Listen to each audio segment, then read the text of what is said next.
What's up, everybody? I'm Rodney. I'm Jamal. And I'm Kaiser. And we are Under construction. This week, we're going to dive into the Hornets. Fortunately, today, we're going to talk about the recent draft we had on Thursday night, where we took P.J. Washington, Cody Martin, who wasn't on the top 100 draft board, and the troubled Jalen McDaniels. So we're going to start off with P.J. Washington. What do you guys think of that pick? Do you see upside in the young man or what? Okay.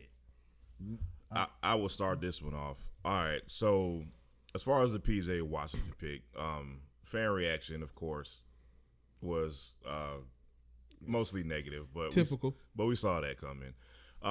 But as far as the player himself, he is a 6'8" versatile forward who can play small forward, power forward, and even played some center at Kentucky. What's lost in the P.J. Washington conversation is how much he improved like his sophomore year, because he was actually projected to come out his freshman year, but he decided to stay an extra year because he felt like he wasn't quite ready to, he felt like he wasn't NBA ready, so he stayed an extra year. As far as how he fits into the Hornets, like now we have 27 forwards, and we don't know what to do with all of them.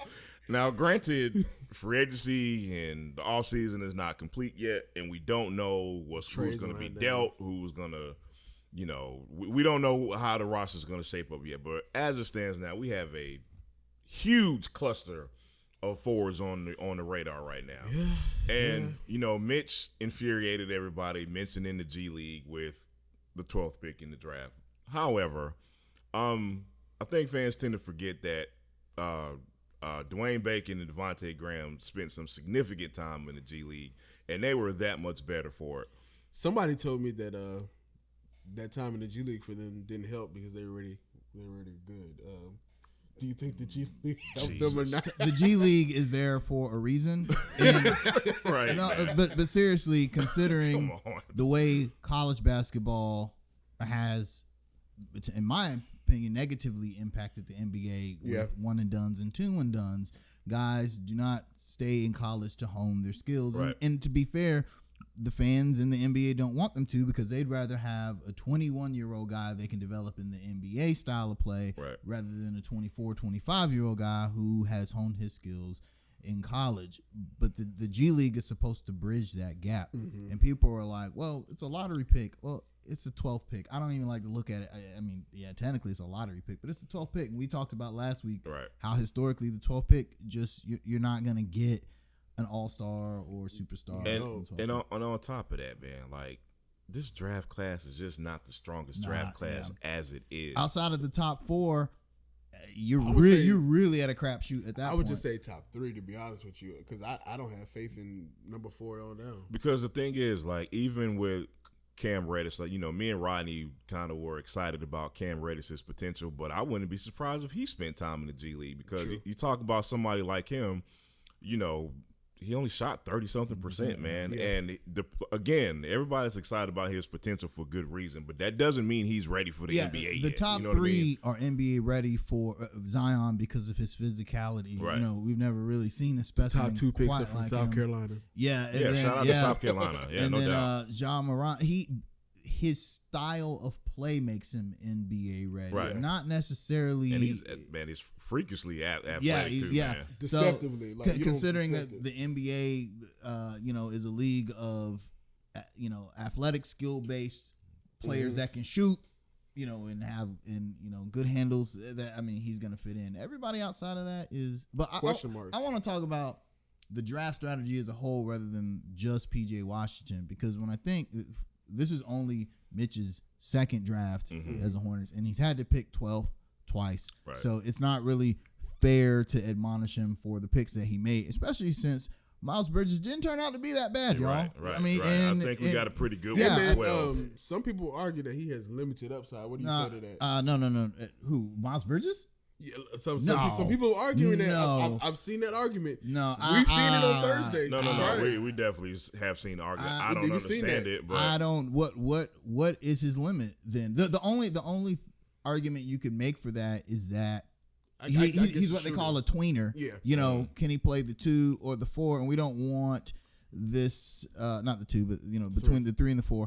But the NBA's positionless basketball, I don't think it matters. Whoever's going to make the biggest impact. And this is what I want to say about Mitch's draft strategy, why we have so many forwards. I was getting to that, but it's clear what his plan is. Right. Look at the NBA nowadays. Yeah. What do you need to win? Right. You got to have a Switchy front forwards. court wing. Yeah, a guy who can look at the Raptors with Kawhi Leonard. It was Right. Kawhi Leonard and a bunch of just role players. They're really good players, Yeah. but one superstar, he just happened to be a forward that could play some positionless basketball. So you got Miles, you got PJ, and I think the Hornets are going to they're trying to get all the talent of that ilk and then see what works best for the team. right. Okay, who's the wing that's going to complement Kemba and take the Hornets to the next level. So. Right, which goes back to the cluster of small forwards that we have now. In advantage to that, now not to get too basketball nerdy, but I have to get basketball nerdy for a second.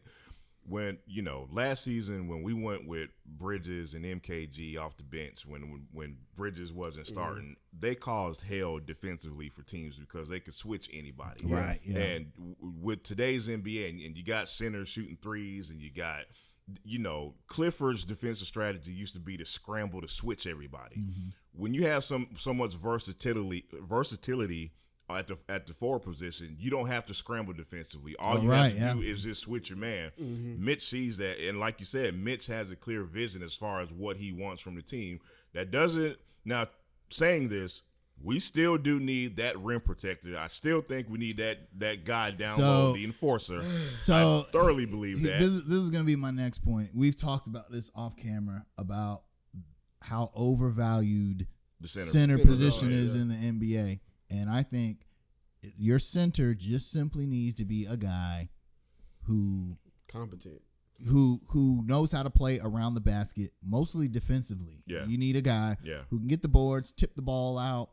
At least if he's not going to block shots, at least alter people's shots. Right. And that's all you need. And I feel like that production can be found more easily just from looking around the league in the G League than it can like in the draft. I'm sorry, y'all. Taco Fall. No. What a joke! Come on, man. Why? I mean, he's a superstar. I know some of y'all cats are young, but we remember Sean Bradley. Yeah, vividly. Yeah. And I remember how Shaquille O'Neal used to eat his lunch. And he was T-Mac 5 inches shorter. T-Mac had that legendary.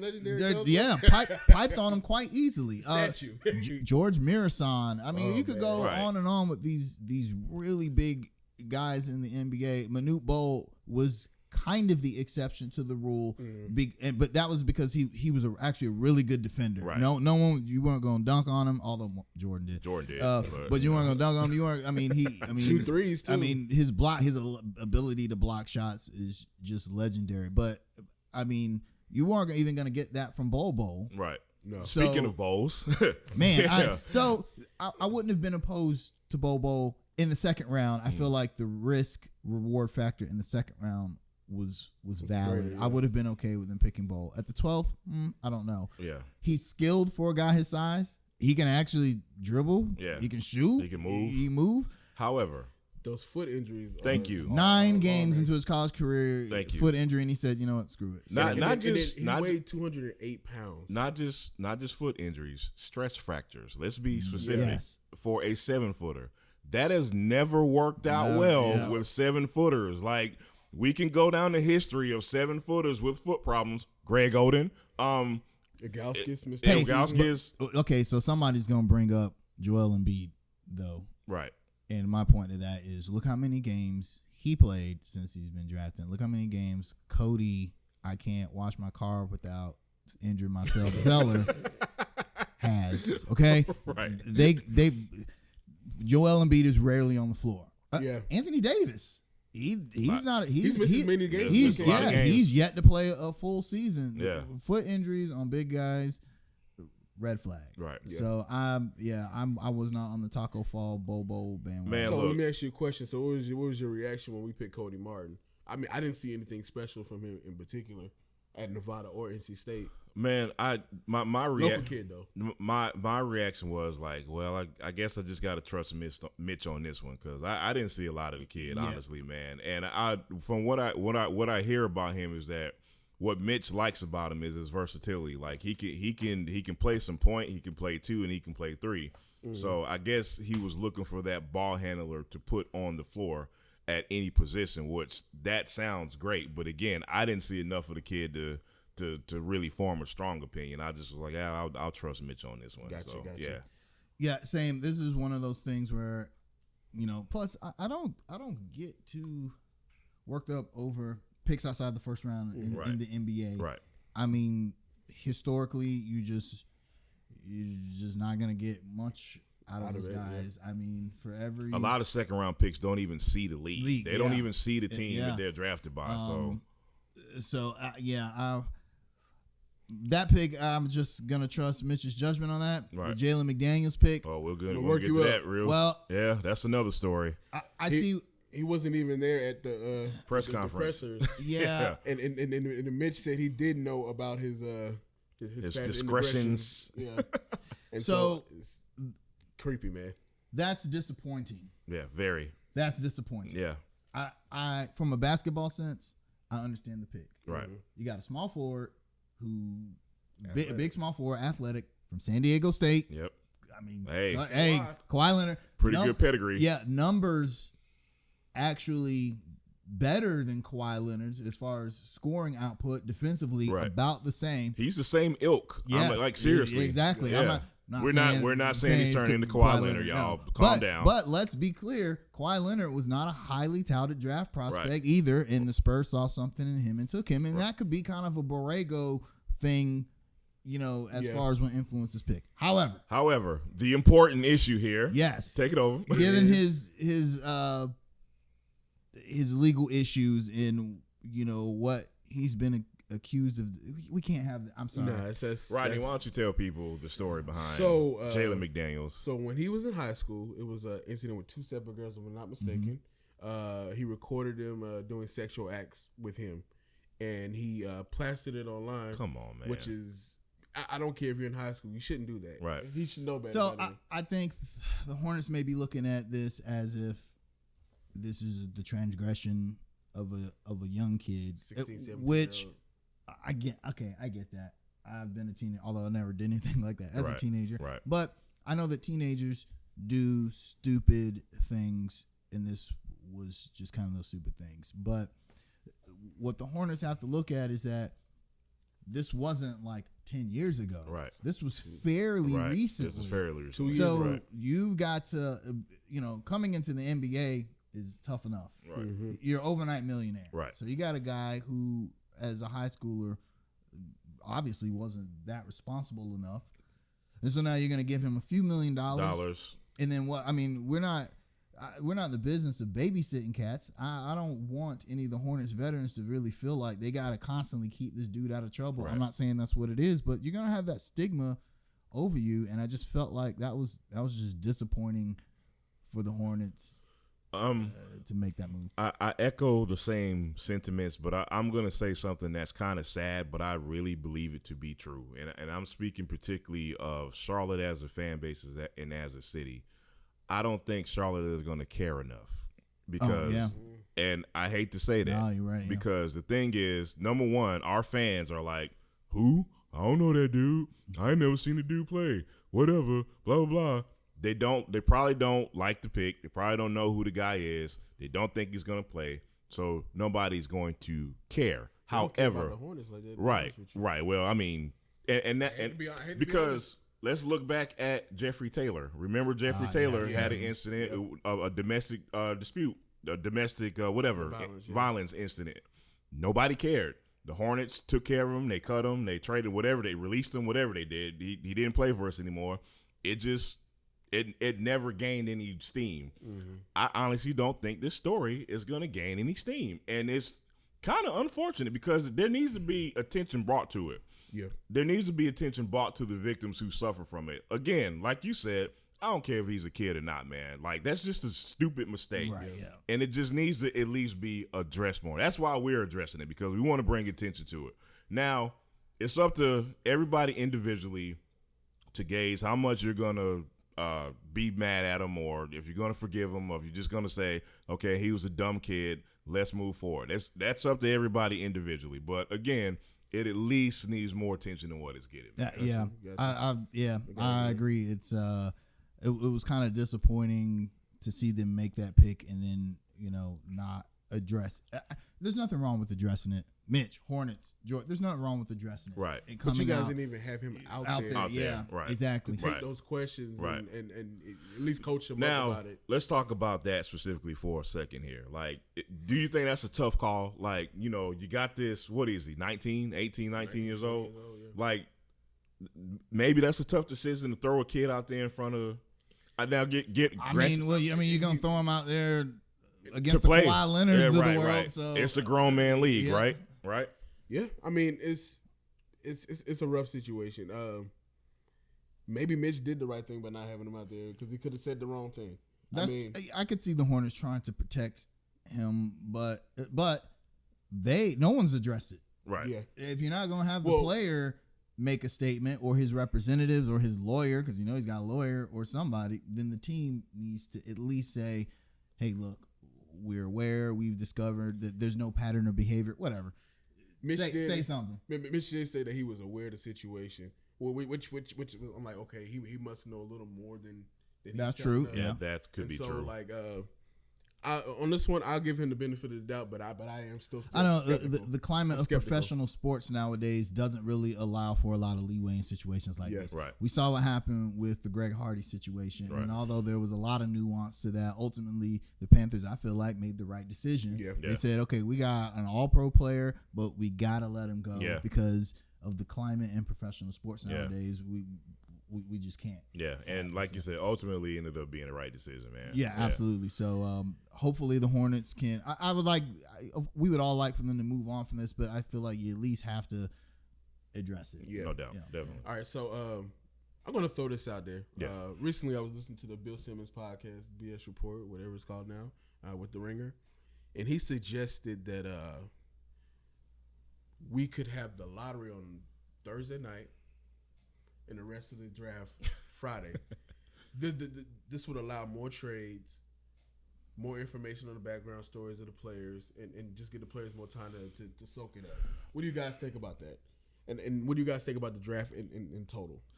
You want to go, Brother Kaiser? So I understand, the draft is an event. Mm-hmm. And every year, they do this with the NFL too. They want to make it more of an event, and it should be. These are people who have worked their entire lives to reach, the pinnacle of their craft, and they've done so. So we want to applaud these young men and give them their moment in the spotlight. However, having said that, there's logistical concerns with that. Right. You're gonna end up with someone like Bol. Who was there the first day? Yeah. What would have been the first day of the draft? Yeah, exactly. And then he would have ended up being there for no reason for an extra, almost 2 days. Right. There's no guarantee. Hey, that suit was expensive too, man. I if heard, he had a second one. I heard that it was $30,000. I heard it was $100,000. Yeah. So I heard it. Donovan Mitchell needs to give him a copyright infringement. He took the Spider-Man. Yeah. So I get what Bill Simmons is saying. Make the whole, he's looking at it from a basketball standpoint as far as it does give teams more time to evaluate second round choices, possibly do trades. But to me, the part of the excitement of the draft is that there isn't a lot of time.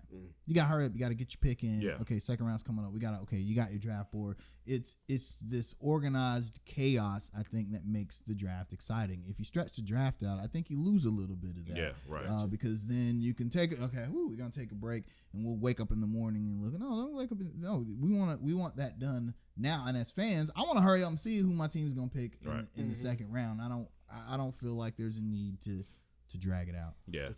I don't think people care enough, man, because I would even challenge and kind of want to see how much the ratings drop off with the NFL draft after the first day or two. You know what I mean? So let alone what would the NBA draft be like ratings-wise, because at the end of the day, it all comes down to viewership, ratings, and money, and I don't know if the NBA would even see that as a viable option.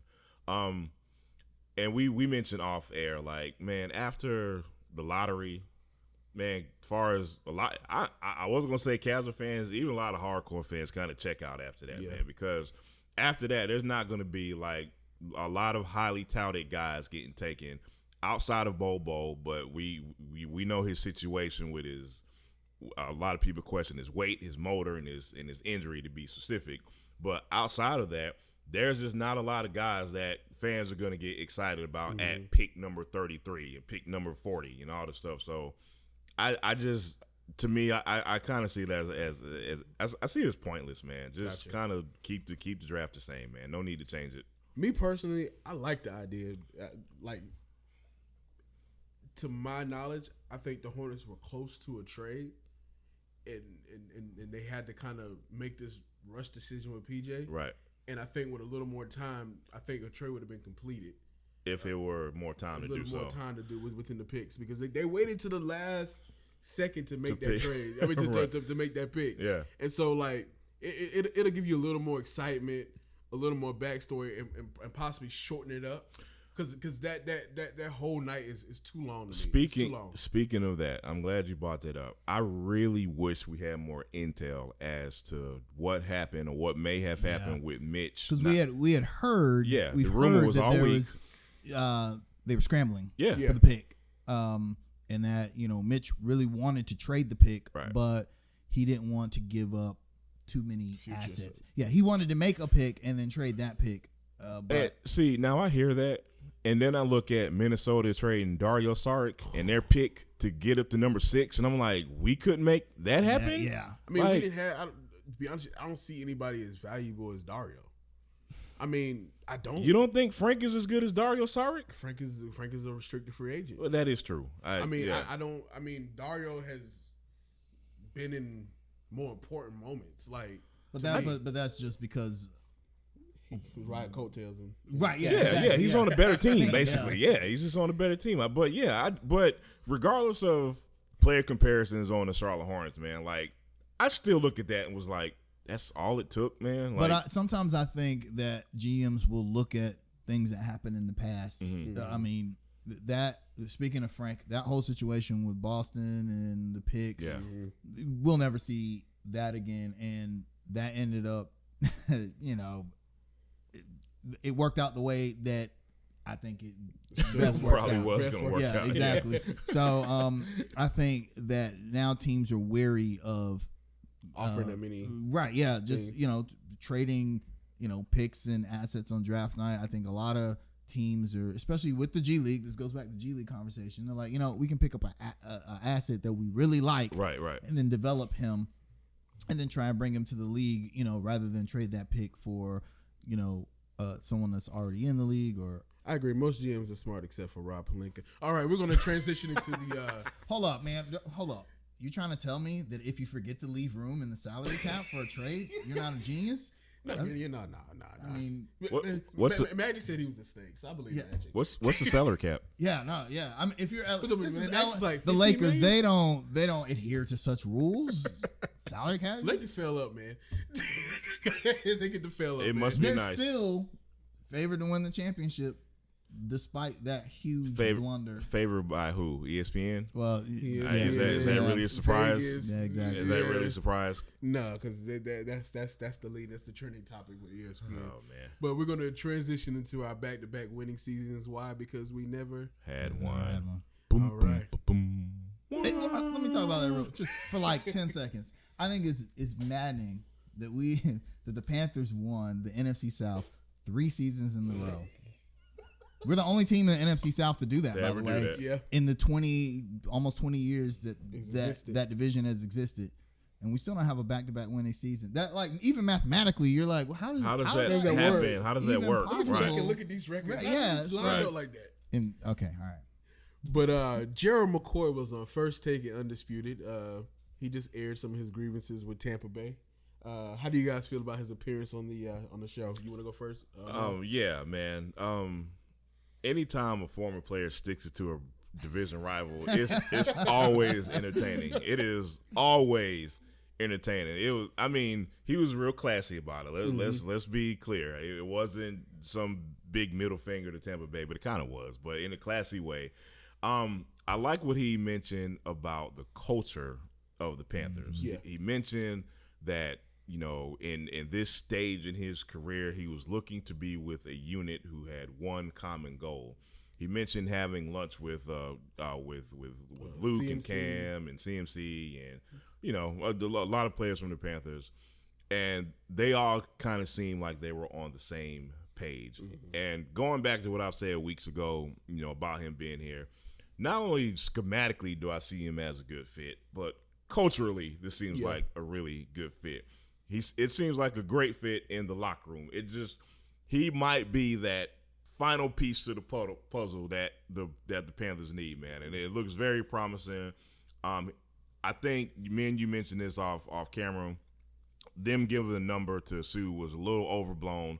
However, sometimes you can't trust what people say. That's true. You know what I mean? I think he has that game marked on his calendar. Just a personal thought. Definitely. You know what I mean? So London, prom time. Definitely. This is gonna be like, to bring up a terrible memory for Panthers fans, Carolina versus Baltimore in 2015. AKA the blood and guts game. Man, because there was some blood and guts out there. Steve Smith said mostly ours. He told us what he was gonna do, and he did it. And then continued to talk about it afterwards. Just salt all in the wound. I see that. I see Gerald McCoy doing that against Tampa, because let's be honest here, Tampa might not be. Hold on. I mean, it's hard to say in the NFC South. It's such an up or down division. It is. Yeah. But besides getting sued, however, Tampa's always down. Come on, man. Hey, but just like the Saints. Yeah. A few years ago, I remember telling someone, I said, they can't be bad forever. Yeah, well, that is true. I mean, one day they're going to, and the Saints, the last 2 seasons have been pretty. Tampa's been bad for a long time. Ever since they won the Super Bowl. But you know something interesting? I think they had the worst winning percentage in NFL history. Wow, man. And the craziest thing is, our whole division is bad, like historical-wise. Yeah. But the Panthers had the highest winning percentage, and it's still under 500. But we won't talk about that, man. And that's actually really good for a team that's only been in the league 20 years. That's like, most teams will never reach a 500 win percentage. But anyway, going back to Gerald McCoy against the Bucks, I mean, you put him beside K'Wan Short. That's all you need. That's all you need. You put him beside who gonna stop the push up the middle? No one. Okay, and even if you do, because you're gonna have to commit resource, you got to double one of those guys. Yeah, okay? Definitely. So you got to double one of those guys. I have a lot of faith in Brian Burns, because the Panthers. I know fans hated that pick, because fans hate every pick, but that was we just need somebody that can come off the edge. Yeah. We don't care what. Don't underestimate Mario too. Mario Addison has led the Panthers in sacks the last 3 years. So and he's gonna have a lot of pressure taken off him this year, right? Man. So he may be better. I think Gerald McCoy, even though he didn't talk about the Panthers a lot on First Take or Undisputed, I think that was a big. He even mentioned, because they asked him, well, why didn't you go to Cleveland or Baltimore? Right. And he was just kind of said, well, Cleveland's the hot thing in the league right now, but they're unproven. Right. Whereas the Panthers are. Oh, don't tell Cleveland. Oh, no. Yeah, apparently, I mean, their quarterback is too busy talking about other people's pockets. Right. Yeah. So, but the Panthers are a little more proven. They're 3 seasons now. This season, removed from a Super Bowl appearance. Last year was the first time that the defense was outside of the top 10 in the previous decade. Yeah. So he's like, okay, I want to go to a team, that is possibly going to have a good defense. He spoke very highly of Coach Rivera, another person that fans here hate. But he spoke 2-time Coach of the Year. Yeah. I mean, but you're not a fan of Ron Rivera, man. No. Oh man, you must be crazy, man. So I don't want to sidetrack the conversation, but I'll say that could get sidetracked very easy. I'll just say that there's a reason McCoy spoke highly of him. If he didn't think that much of him, he wouldn't have said anything at all about him. Yeah. And he didn't have a whole lot of good things to say about Bruce Arians, who he's only met for about the same amount of time as Ron Rivera. Right. You know what I'm saying? Right. He's had lunch with Ron Rivera and was like, hey, man, I like what this guy is doing with his team. And then He has one conversation with Bruce Arians. He's like, man, screw that guy. I'm going to play for the division. And his fedora hat and tangle. and maybe in the back of his head, he knew Bruce Arians' record against the Panthers. Maybe. Just maybe. We own that guy. Yeah. Oh, I read an article, honestly. It was maybe I think it was last season, talking about the NFC Championship game. Right. And how Arizona never recovered from that. They've never recovered from that. That may game. have been the most beautiful sports moment of my life, dog. Awesome. I was there. That's all I'm gonna say. Yeah, let's not get sidetracked. And the season prior to that, we played Arizona in the play. I was at that game. Yeah, I was at that one too. too. The one where Cam was 7-8-1 and that was when the Panthers were terrible. So he's always there because he's rich. So I guess you're right. I guess Gerald McCoy saw I got another chance to tack an easy L on Bruce Arians. So we'll see. I'm a lot of people are trying to downplay the revenge factor, but that was come on, it was a big factor. Sue in his number 2 man, it matters to him. It does. So I'm ecstatic he's with the team. I'm trying to temper my expectations for the Panthers. Same, but they're pretty high. I'm not gonna lie, man. I expect us to have a really good season. And something we joked last week about Cam's throwing motion, right? But I don't know if y'all seen the video. I told you last week, man. Some of the analysts have made a good point about that though.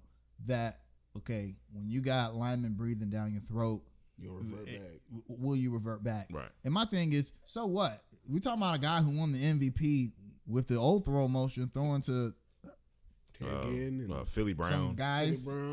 Philly something. Philly cheesesteak. Jericho. Burson. 42-year-old Jericho Cottrell. Brent Burson, So he won the MVP throwing to those guys. So I think, and we forget the last season, 68% completion percentage, almost 8 or 10 points higher than his career. Up until that targeting penny wasn't called. Exactly. But it's clear that the North Turner system was working for Cam, and with the weapons he's got this year, we'll talk about one of them in a little bit. Yeah. But I'm excited about the Panthers with the addition of Gerald McCoy as well. And shout out to Gerald McCoy for that bravado. You are one of the best Tampa Bay Buccaneers ever. Yeah, man. Say it to your chest, man. Who's gonna argue that? He came out and said, "I'm just gonna say it." I'm one of the best ever. I'm one of the best. So I did see some Tampa fans on the internet that's disputing that. Well, we never won anything with him here, and as if it all falls on a defensive tackle. Come on, man. 75% of people on the list play with each other. Let's not forget that. Right, man. Warren played with Mike Allstott, whatever, and Rondé and everybody, but whatever. They're salty. Sorry, Bucks fans. Yep. Yeah, so not really. It's not really. So the Panthers recently switched from Pepsi to Coca-Cola. Wow. So a North Carolina product to an Atlanta product. That's trash, man. Yeah, you guys think about that. I don't know about that, man. So there had to be some video and everything, man. palms being greased, or something to make that deal. I don't know, man. Tepper, come on, bro. He making all the right moves. So we got to share our headquarters with South Carolina, and now we got to share our soda with Atlanta. Yeah. What kind of trash is this, man? We're not a Southeastern team. We're a North Carolina team. No, we're a Charlotte team. I understand that. I mean, Coca-Cola is more popular worldwide than Pepsi is, although Pepsi is supremely popular. But I get it. But Pepsi is Carolina homegrown. Yeah, man. So it New Bern, right? Yeah, so it only makes sense that we support Pepsi. When you go to Bojangles, you don't see Coke. You see Pepsi, exactly. Come on, man. Bojangles in the Carolina. What soda does Falcons fans? What soda they got at the? They got Pepsi, don't they? Do they? I don't know. I think they have Pepsi, which is weird. Is it something that makes you blow 25-point leads? I think so. So it must be Coke. Must be Coke. Must be Coke. That's a new slogan. Yeah. It must be Coke. Hey, Coke, y'all can pay us for that one. Not the one you sniff. We're going to go into our fan questions for the week. The first question is, well, it's not really a question. Well, Vince asked this question. So Vince. So our super rookie, Miles Bridges, tweeted something that was kind of controversial this week, saying that I love Charlotte, but y'all can't drive. And I agree. I wholeheartedly agree.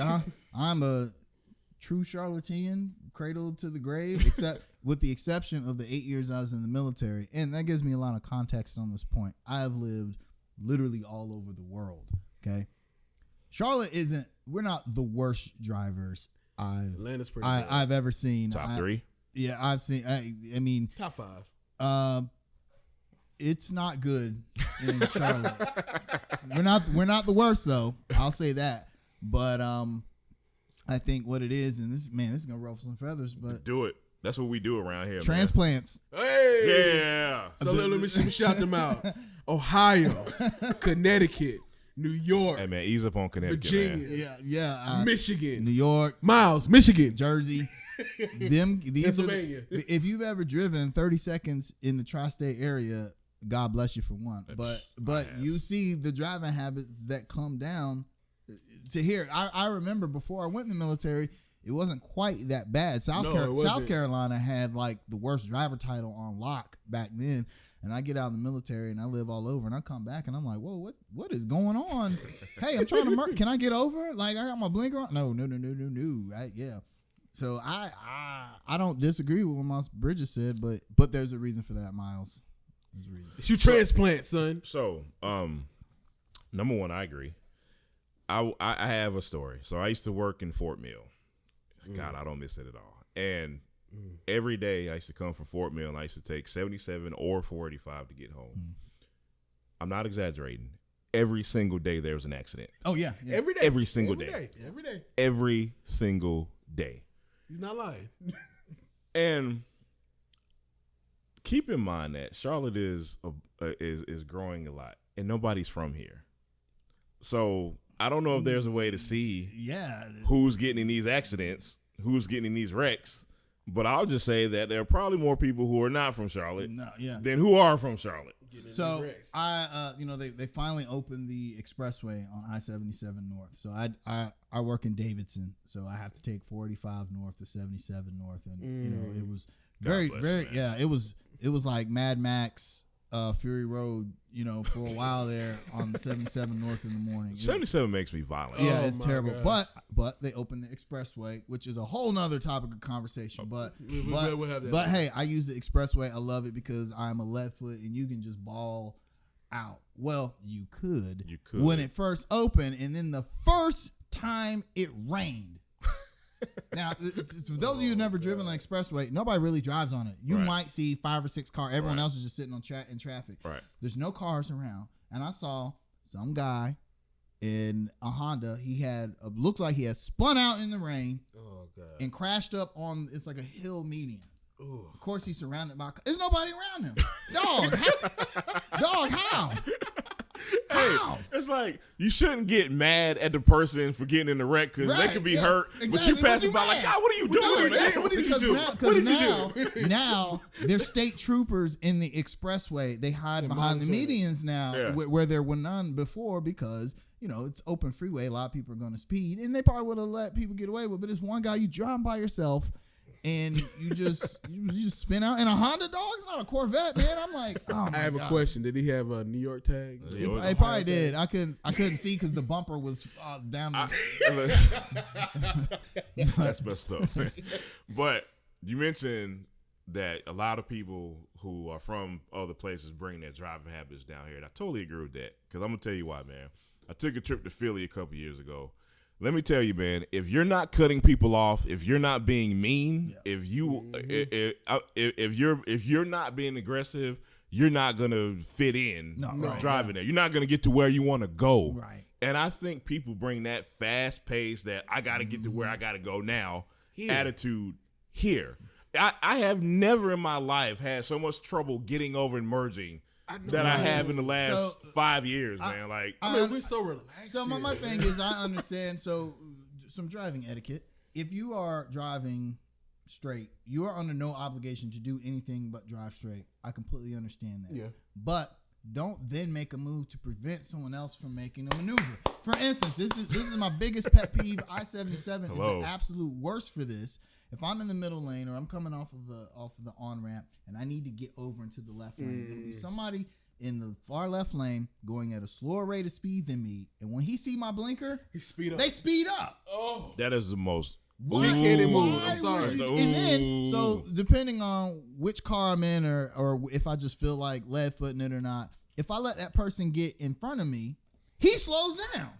And it's like, dog, you should have just let me pass you in the front. Oh, it's so frustrating. Look, man. It's like I am so glad I'm a mild-tempered person, man, because contrary to popular belief, off social media, I'm a pretty mild-tempered person. I give you. I hang out with you. You know, because a lot of people think don't get me started. Angry black fan. Yeah. I'm not like that all the time, y'all. My dad, he keeps a gun in the car. Now he lives in South Carolina. So, you know, when he comes across the border, you got to have the strap out. It's got to be visible. Right. So I'm like, I couldn't be me because local black man arrested. Merging with your hand right. Hey, what was that? Hey, I'm trying to get over, bro. Let me over. just Charlotteans, we can look out for each other. We're all going to the same place. All the same place. And don't give me that satisfaction of catching you at the stoplight after you done made some kind of ridiculous move to cut me off in the first place, because I'm going to look over at you. So transplants, when you come down here, be nice. Be nice. We're easy going people. I'll let you over. We'll let you over. I promise we'll let you over, man. We'll let you over. We're nice people. You ready to try to steal our jobs? We'll just let you over, man. Come on. I mean, y'all gonna go there, but even if you got a Patriot sticker on the back of your car, I'll let you over. Even a Knicks sticker, we'll let you over. Maybe. If you got Giant sticker? If you got a Lakers bumper sticker, good luck. Lakers I've driven to LA and I'm pointing the gun at you too. Yeah. You ain't getting over. All right, moving on to this traffic update from under construction. Moving on. Somebody asked a question. Should Drake get a ring? You want me to take this one first? So Drake, he's technically an ambassador for there's no such thing. No. We didn't even let you get it out. No such We're not even gonna let you get that one out. Is that an official position? I think it is. Is he on the payroll for the Raptors? I think he is. The actual practice court for the Raptors have an OVO logo on it. It has a OVO logo on it, which is weird. If he is not on the Toronto Raptors staff, like when, at the beginning in the preseason when they give out the booklet, if he's not in the program, if he's not in the program, no, you don't get a ring. Not to mention, Rodney, what does Drake stand for? Duke, the Raptors, Arsenal, Kentucky, and the Philadelphia Eagles. Yeah, Eagles. That alone. No. He stole that, by the way. It fits. Drake be acting like he was on the court. Y'all saw him after the game 2 loss. Didn't they? He got a question from the. He was coming out the locker room one game and he got a question from a reporter. I'm like, really? Yeah. Like he's walking with the players like he just came, like he just scored 28. Man, you know Kawhi, what I'm saying? I was right there open, dog. Right. I was open, Kawhi. Come on, Don't give that man a ring. No. If they want to give him an honorary ring, that is not the same ring that the players get. Okay, fine. I'm totally with that. Fine, whatever. Right. But if I'm just saying, if I'm like Fred VanVleet and they give Drake a ring, I'm upset. Dude, man, let's get serious for a second. Man, those players put blood, sweat, and tears into that profession, man. Yeah. Like that's flat out disrespectful to give somebody who doesn't go through the same thing a ring, man. I'm sorry, man. Recruit, man. He also had a Golden State jersey on in one of his performances. Yeah. So. Don't he have like a Steph Curry? He got a Steph Curry, and it's just the jerseys. It don't say their names, but it's a 35 and a 30. Why does a grown man never mind, man. Hey, man. Groupie Drake. Well, did we forget that he was trying to date a young girl, the girl from Stranger Things? Did we forget about that? Wow. Why do we forget about that? Yeah. Wow. That just went away. It just went away. It's funny how that works. Yeah. So I got a fun fact for you guys. This is a PSA. Did you guys know that Cam Newton has never lost to the Dallas Cowboys or Tom Brady? Oh, wow. Yeah, I knew throwing that. it out there, man. That much I knew. Just throwing it out there. Yeah, because we had a fan question about his wardrobe. And I think that fan needs to probably worry about Dak Prescott possibly being the highest paid quarterback in the league. So to the fan who asked that question, you have bigger things to worry about with the Cowboys. By the way, in the Gerald McCoy interview, they asked him who was better, Dak Prescott or Carson Wentz, and he didn't even hesitate. He said, "Oh, Carson Wentz." He just said, like, Skip Bayless about came across the table, and he couldn't believe it. You know, Shannon Sharp was giving it to him, but so yeah, Dak Prescott. If I had a choice between a healthy Carson Wentz and Dak, I don't even think that's much. We don't want to get sidetracked too much, but yeah, I don't even think that's a all debate. right, we're gonna go to the final fan question. All right. This is from a fantasy perspective from the guy who asked the question, but I want to kind of switch it. What are your expectations for DJ Moore this upcoming season? Yes, I expect him to have a level of play that is indicative of a true number one wide receiver in the NFL, which is something the Panthers have not had in a while. Maybe since KB's his actual second year. Because he had a few good games. KB had 1,000 yard, 1,100 yard season. So the difference that we saw in DJ Moore from the first half of the season and the second half of the season was significant enough to make me think this guy's going to be good. First of all, he can catch the ball. Right. Yeah. He can catch the ball, and the Hornets really have not had a guy that can catch the ball and get rack. So. Panthers. The Panthers have a guy who can get rack yards and catch. They've either had guys who like a guy tag in who can't catch, right? And then when he does, he either falls down, or they have a guy like KB who catch, but can't run routes. But he can't run, couldn't run routes, and DJ Moore, that was a very, very solid pick.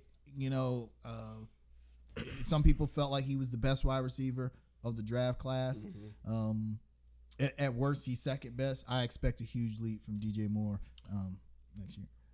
Well, man, you kind of stole all my thunder, dude. But I'm excited about that. No, I'm excited too, man. But I'll just specifically say more targets, man. I think we saw a lot of Christian McCaffrey and a lot of screens, a lot of dump offs. I think Cam Newton throws the ball down the field a lot more this season, and I think DJ Moore is going to be the recipient of a lot of those balls thrown downfield a little more because of his route running and because of those rack yards. I think he gets open more than any receiver we have on the roster right now. And the only thing DJ Moore has got to work on is holding on to that ball. Yeah. He does that, man. Sky's the limit for that dude, man. And again, I'm excited specifically to see Cam throw the ball downfield, man. That I like last season, we all kind of thought he lost something, man. So hate to sound like a broken record. Hopefully that shoulder's healed. They're saying, just the reports coming out of the camps, are that Cam looks like, and we saw this some last season too. He's finally becoming the quarterback where he's got to take what the defense gives him. Cam has always tried to force the issue. He's trying to hit a home run all the time. And that is why his highs are really high and his lows are really low. Yeah. I think he's finding that balance by like, you know what, if you guys are just gonna, play a cover 3 cloud all game, well then I'm just gonna throw to McCaffrey all game. All game. So and eventually defenses are gonna have to respect that. I think as if Christian McCaffrey was a secret, but you got to bring guys down to defend that. Here's one thing we're not talking about as it relates to DJ Moore himself, because you got this other guy on the other side, Curtis Samuel, who will go over the top on you, and you're gonna have teams who has to respect that. You can't double everybody. You can't. Right.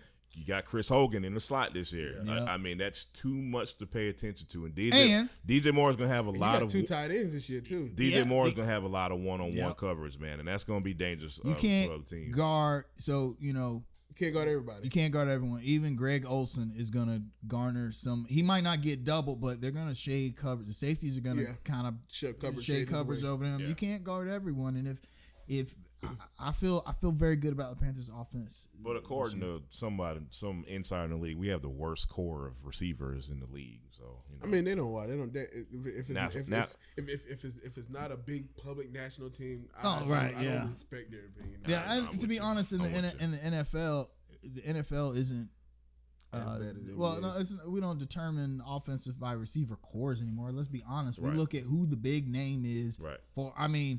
You're always going to say, for instance, A lot of teams will say the Saints have a better receiver core than the Panthers. Do they really? Right. Michael Thomas is really good. He's really good, but outside of that, who? And when you have Drew Brees throwing to you, I mean, it makes everybody y'all know better. I don't like the Saints, but respect Drew him, man. Brees, Him. I've always said that I felt he was too classy a guy to be with that organization. Saints fans about to go at my head, but it's true. He's really like Drew Brees is like a real classic guy, and then you got the coach that you just want to punch in the face every time you see him on TV. That's what sometimes it just like Drew Brees feels like an anomaly with that team. Right. For me, you don't fit in, man. You don't belong fit in. Like the dog. Yeah, so speaking of New Orleans sports, yes, and their social media accounts. Look, Zion is from the Carolinas. That's all Zion, Ja, both of them are from the Carolinas. They probably grew up Panthers fans. First teams they watched, and this was before the draft even happened. Hey, congratulations, Zion. Carolina supports you. However. Hey, Panthers, we also drafted a guy that was born in South Carolina. Hey, want to send a quick shout out or, I know it's fashionable to hate everything the Hornets do. I get that, but hey, I felt the Panthers were trolling. Come on, we've seen their social media over the last few years. Yeah, they knew what they was doing. They knew what they were doing. I didn't think about it like that. Yeah, y'all are right. Yeah, they knew what they was doing. And then everybody needs to realize, like, if it wasn't for the Hornets, there wouldn't be any Panthers or Hurricanes. Hey man, you can't be real with you. You can't be positive about the Hornets, man. It's not trendy enough. Come on, man. I mean, the Hornets are the only mediocre organization in Charlotte. I mean, because the Panthers have obviously had back-to-back winning seasons before, man. Yeah, right. They're man, always over 500. Always over 500, man. Like they went to the playoffs. They went to the playoffs last year. They never had like 7 straight losses before. Never. All right, we're just gonna move on to our. They didn't draft Armani Edwards. That didn't happen. Sorry. You know what? Don't do this, man. We'll talk about Armani Edwards off. I just feel like that we could have. No. Okay. We're gonna move on because this is gonna be an extra 20-minute conversation. Yeah, no doubt. So we're gonna move on to our shout outs, and I will go first. I want to give a shout out to the baby from Charlotte. All right. He was on the cover of the XXL magazine as the freshman. And he's performing at the BET Awards, and I never thought I would see a Carolina artist, specifically a Charlotte artist. That's pretty dope, man. Yeah, I gotta say that's dope. It's pretty dope, man. I might not dig all the content, but you seem like you're having a good time, and I wish more power to you. And then also, I want to give a shout out to Black fathers.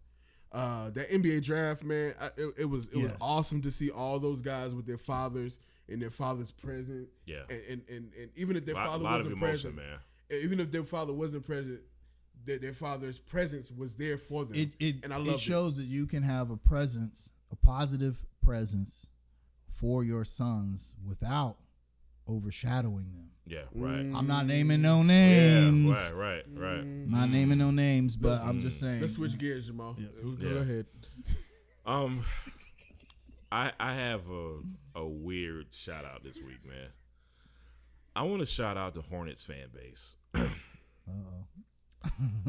I'm just gonna come out and say it, man. I'm just gonna come out and say it. Y'all get on my damn nerves, man.